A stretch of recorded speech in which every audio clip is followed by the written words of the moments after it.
Welcome to this deep dive.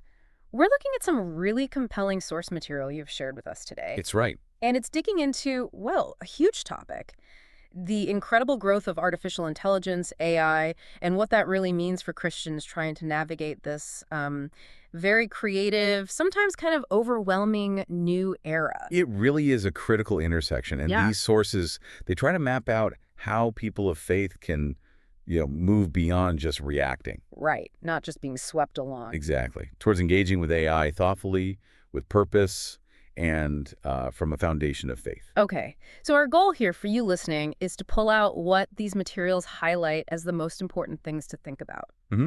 From like what AI even is fundamentally to cultivating those really human and spiritual abilities that seem to matter more than ever now. And guiding it all with faith. That's the thread running through it. So we'll kind of set the stage first, look at how faith frames it, then ethics, practical engagement. Yeah, and then really focus on what makes us uniquely human in this age before looking at the challenges and the hopes for the future that the sources bring up. Great, let's jump in then. So the material, it wastes no time setting the scene.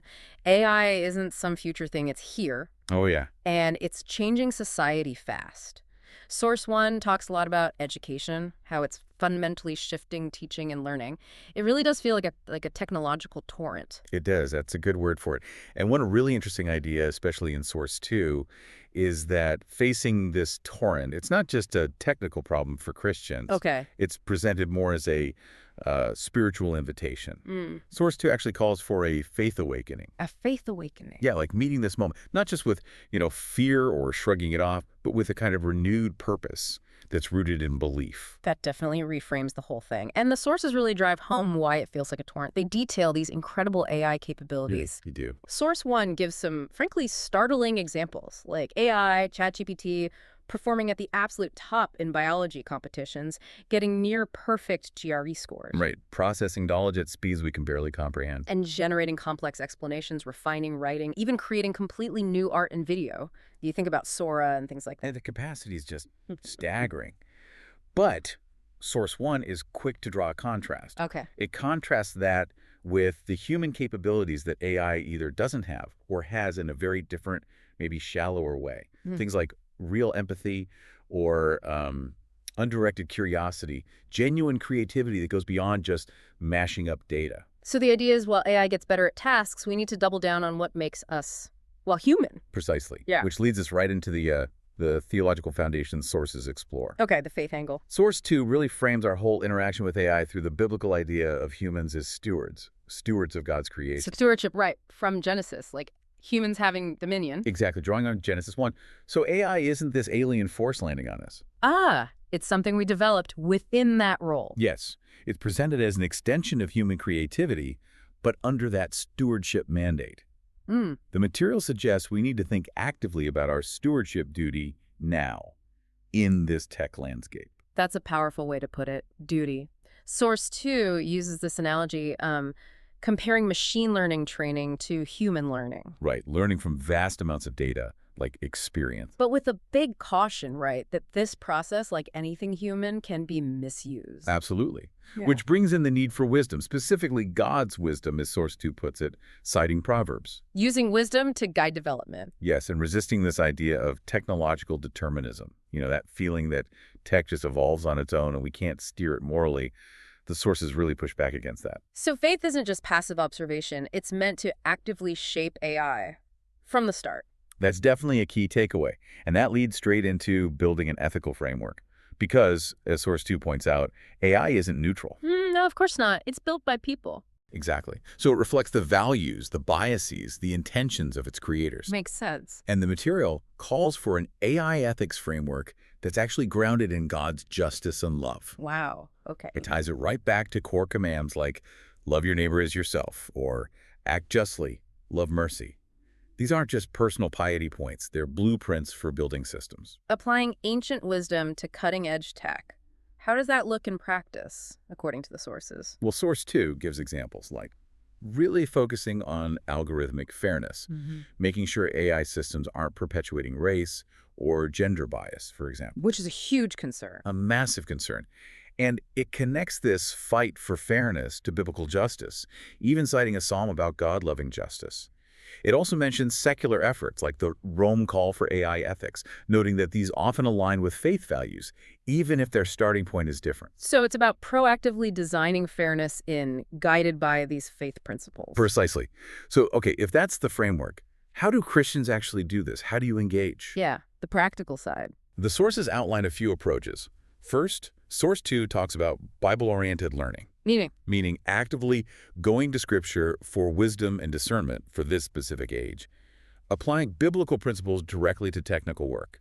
Like, if you're working on AI and medicine, thinking about the commandment against killing, as Exodus is cited. So really integrating faith and work, not keeping them separate. Exactly. Second is interdisciplinary integration, combining the technical know-how with theological reflection. Okay.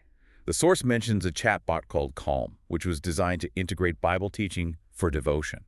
It connects this to doing everything, even tech development, for the glory of God, citing 1 Corinthians. Interesting. Blending tech and faith in actual tools. Yeah. And third is community learning and practice. Getting together. Right. Moving beyond just you thinking about it to discussing AI ethics and implications within your church or community, and then being salt and light out in your profession. Pushing for fairness, developing talent ethically, that kind of thing. That's the idea, citing Matthew's gospel.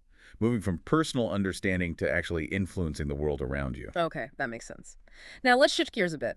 While AI is amazing at processing data, Source 1 especially really drills down on what AI doesn't do like humans, the unique things we bring. Yes, this is crucial. Starting with creativity. Right. The sources contrast AI's knack for recombining data with human creativity. Which they describe as finding new possibilities, going from 0 to 1, exploring the unknown. Source 1 even mentions this idea of pockets of computational reducibility. Okay, what does that mean, simply? Kind of like areas of reality or problems so complex, so unpredictable, that even super powerful AI can't fully map or predict them. And it's often in those pockets that real human breakthroughs happen, unexpected leaps. Fascinating. AI loves patterns. Humans can leap into the void, so to speak. How do we cultivate that creativity then? Source 1 suggests a few things. Deep curiosity, like the Curies just following weird observations. Right. Recognizing you need both intense focus, like gathering knowledge, and periods of rest or letting your subconscious work, those aha moments. Like the famous Kekulé dream about the benzene ring structure. Exactly. And, critically, learning across disciplines. Interdisciplinary learning. Ah, the Darwin example comes up, right? He didn't just read biology. No. Geology, population studies from Malthus, economics. His big idea sparked at the crossroads of different fields. Creativity loves intersections. What about critical thinking? That feels vital with so much AI content potentially flooding us. Absolutely essential. Source 1 stresses. For cutting through the noise, spotting bias, it's about questioning assumptions, analyzing reasoning, making wise judgments. There's even a list of key questions critical thinkers ask. And it uses science examples, right? Like Watson and Crick challenging Pauling on DNA. Yes, or that student questioning a famous experiment. It shows progress often comes from challenging the status quo, digging deeper, not just accepting things. Active engagement. Okay. And building on that, there's asking good questions. Huge point. AI gets better and better at answering, so the human value shifts to asking the right questions. Because if AI can answer anything, knowing what to ask becomes the skill. Source 1 makes this great distinction. Simple knowledge questions like, how many legs does a rabbit have? AI nails that. Sure. But open-ended questions that need exploration, like their example, why isn't rabbit a mainstream meat globally? That requires deeper thought. That rabbit example really makes the point. It does. It shows the difference between just fetching facts and starting a real inquiry. Good questions drive progress. Think Einstein, Hilbert's problems. And they're key for learning with AI. Using it as a dialogue partner, like the example exploring Wittgenstein. Exactly. Source 1 even says something like, the future belongs to those who can ask questions. Wow, that's quite a statement. So our value might lie more in the quality of our inquiry. The sources strongly suggest that, I think. And related to that, Source 1 talks about individuality, personality. Well, if AI provides standardized skills, then human uniqueness, being different, becomes more valuable. It contrasts this with education systems sometimes pushing everyone towards the same standardized mold. Like the example of university applications all looking the same, the Yending example. Exactly. So the advice is to cultivate your personality. Be different. combined skills maybe. That 25% rule idea, being good at two different things might be more valuable than being top tier in just one narrow thing. Creating unique intersections again. Yeah.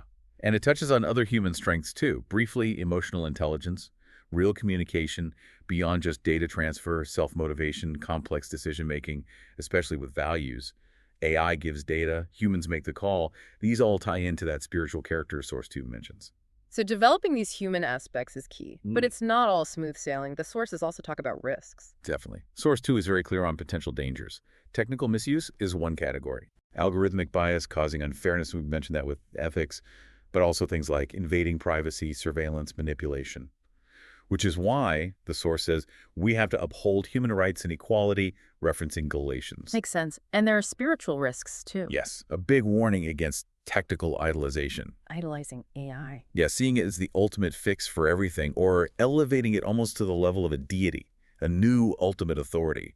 It's a call to remember AI's limits and keep faith grounded in God, referencing Revelation's warnings about misplaced worship. So keeping technology in its place. A powerful tool, but not God. Exactly. And the church community has a role here, the material argues. Wow. Equipping people, building technical literacy and spiritual discernment, maybe using ethics courses, guiding believers to respond with biblical values, encouraging diligence and understanding God's word for this time, citing Tip to Timothy. Being informed, grounded, discerning, together. Right. And while facing risks, the sources also point to positive possibilities. Okay, the hopeful side. AI assisting vulnerable people, those with disabilities, the elderly, helping with environmental care, climate modeling, resource management, remembering the earth is the Lord's, as Psalm 24 says. And social care, too, like telemedicine or education access. Yes, expanding care, echoing that call to love our neighbor found in Luke and 1 John. So potential for real good. Absolutely. The overall message seems to be technology is a tool. Source 1 sees its potential for humanity's cultivation, while Source 2 provides that essential framework. Its use must be guided by faith, wisdom, justice, and love. So we've taken quite a deep dive here into this material, looking at how AI is really reshaping our world and, crucially, what that means for Christians trying to live faithfully within it all. From understanding that call to stewardship and love, the theological grounding, to really focusing on cultivating uniquely human skills, creativity, critical thought, asking good questions, the sources offer a path for, informed engagement. Yeah, it's not about running from technology or just fearing it. It seems to be about discernment. Seeing it through the lens of faith, mixing technical knowledge with spiritual wisdom. Right. Integrating head and heart, maybe. So as you listening reflect on AI popping up more and more in your life, in the world, maybe here's a final thought to carry with you. It's inspired by Romans 12.2, which Source 2 brings up about transforming our minds. Okay. How's engaging with these powerful new technologies like AI actually prompting you to renew your mind and to discern what God's will is for this specific, fast-changing time we live in?